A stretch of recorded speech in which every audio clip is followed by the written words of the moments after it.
When Skate 3 had initially launched, many glossed over it. It was definitely not appreciated as much back then as it is today.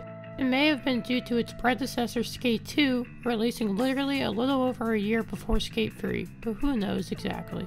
Skate 3 hadn't sold as well as EA had wanted it to at the time, so EA just decided not to make any more skate games.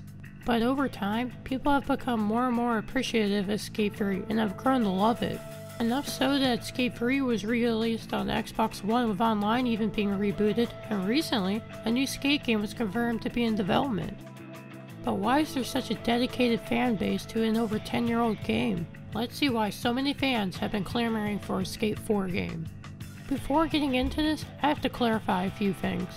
I couldn't get my internet to work on my Xbox 360 for some reason, so I wasn't able to try the online component of Skate 3. I tried for over an hour, even using an Ethernet plug to try and get a connection, but came to no avail. I will mention my thoughts on it, however, as it's a pretty important part of the game. As well, no DLC will be covered here, just the core game. With that out of the way, let's get started here. Skate 3 starts off with an interesting opening cutscene. It's the process of a skateboard getting made with dumb things going on all around it. It's super cheesy but pretty amusing. After that, you get to name your skateboard brand. I think my brand name is pretty appropriate as others seem to think it's a good idea as well. You also get to make your own skater. Oh no. After that, you're sent to some tutorials to teach you the basics of skateboarding. Then you're basically just sent off to do whatever you want. You really get a feel of the controls once you're set off on your own. They aren't very realistic when compared to actual skateboarding, but that's far from a complaint. The arcade-like controls work wonders in a skateboarding game. You can pull off so many tricks in a row. That's not to say it's easy though, as you have to be skilled to pull off a series of tricks in a row, while simultaneously trying to stick to landing. But when you pull off a very hard trick or a very hard series of tricks, you feel unstoppable. Depending on how many tricks you did in succession, or how long you held a singular trick, points are awarded. The longer you can hold a trick, the more points you'll get, or the more tricks you do in succession, the more points you get as well. In challenges, it's crucial to get as many points as possible in certain scenarios. Speaking of challenges, to be able to progress in Skate 3, you're supposed to do these challenges that are all across the game. You can either access them from a menu or find them across the world.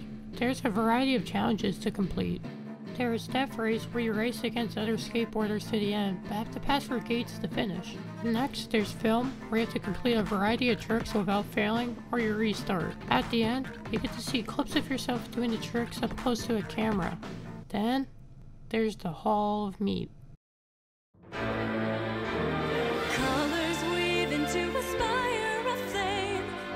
This is basically a ragdoll crash mode. Since Skate 3 isn't realistic in the slightest, a ragdoll mode works as it's not going for an authentic skateboard experience. The mode Own the Lot is basically just doing a checklist of challenges in a certain designated area. Own the Spot, not to get confused with Own the Lot, is trying to get a certain score off of one trick off of a ramp, ledge, whatever. The challenge mode Photo is just film, but more basic. The catch here is at the end, instead of seeing a film of yourself doing tricks, you get a photo of yourself doing the trick.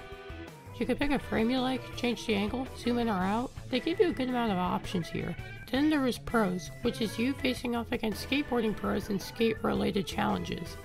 They give you a variety of challenges to do, like trying to stick with one, winning a game of 1-up, which is basically just horse, or anything really. There's Team Promos, where you do a trick for an ad for your skate team. That's terrifying. Then finally, Street Contest, where multiple rounds take place where you have to score higher than the other players by doing tricks. My favorites of these are Death Race, Pros, and Street Contests. Some of them aren't the most engaging, as photo or film aren't very, well, interesting. But you do them anyways, as the point of doing challenges is to sell boards. By doing challenges, more boards will sell and in turn you'll level up. You'll unlock new members of your skate team, new places to skate at, and new parts. The really neat part about challenges is you can pick and choose the challenges you want to do and skip the ones that are tedious. Overall, the challenge mode can be fun, but it can get pretty repetitive. A lot of challenges are just doing a checklist of things, and that can get boring. The best challenges are the ones that make you go for a high score, win a race, really anything that pushes you. Just some of them, like film, photo, and even Own the Lot at times, are pretty repetitive and aren't really pushing you at any time. But Skate 3's challenge mode alone isn't why the game has a cult following. Now where Skate 3 really shines is in 3 different areas. The first of which is its free play mode. In this mode, you can work to any district in the free roam area and just skate wherever.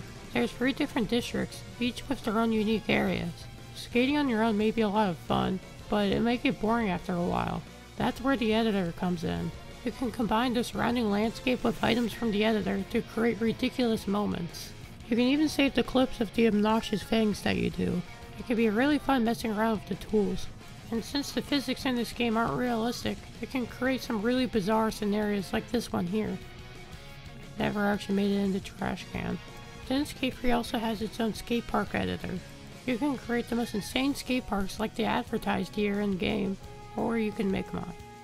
Jokes aside, this was a really neat idea. If you actually put time into it, unlike me, then you should end up making something really great.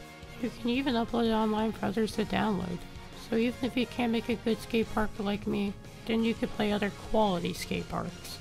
Finally, where Skate 3 shines the brightest is its online. Like I mentioned before, I wasn't able to try this out myself because my Xbox decided to give up on me, but it looks really fun.